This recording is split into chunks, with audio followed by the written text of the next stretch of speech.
and establish a benefit for it. Number two is you want to analyze the obstacles.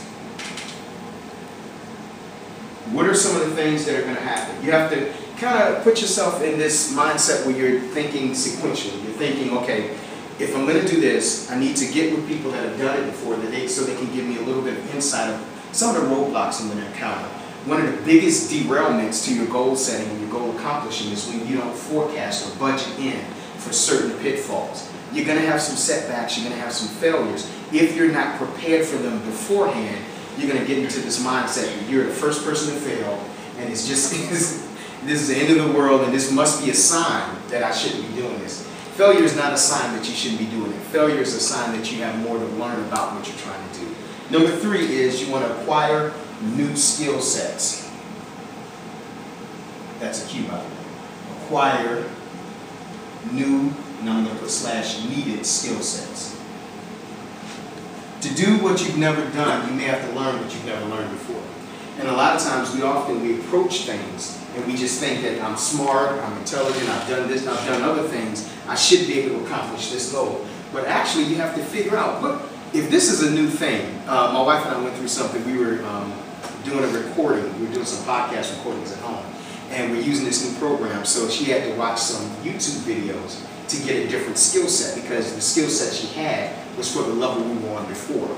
If you're taking your business, you're taking your family or your personal life to another level, you need the new educational tools that are out there that are going to really empower you to get to that and accomplish that goal. Number four is you need to establish, and this is one of my favorite ones, set up a dream team. Look to your left and your right now. This may be candidates for your dream team right now. You want to get into in the business world, they call them mastermind groups or strategy sessions, brainstorming sessions. You want to be around people that are clicking, that are just creative. There's something about coming to even to this spot. I mean, you're just sitting around in an environment that's different from where you work normally. It gets your juices flowing. You want to get around people that you can say, okay, I don't have that skill set, I don't have that understanding, but a couple of weeks ago we had an accountant in here, so that's someone that I might draft for my dream team. That doesn't mean you have to meet with them every day, but you just want to have access to people that are smarter than you in different areas. So if you can pick up the phone, Clint's a consultant extraordinaire. Pick up the phone, bug him. He loves those phone calls, right? Sure. Absolutely. So, but you get the idea. You want to call people that have an expertise outside of your comfort zone. The funny thing is, this is your comfort zone, and this is where miracles can happen. Yeah, I'm outside your comfort zone, all right. Anyway. This guy's been pushing the envelope all night. But this represents your comfort zone.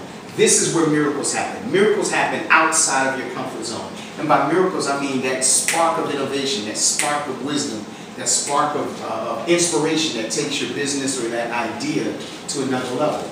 All right, and the last one is set realistic timelines. It's probably not going to be finished in 48 hours. It's probably not going to be finished by Friday.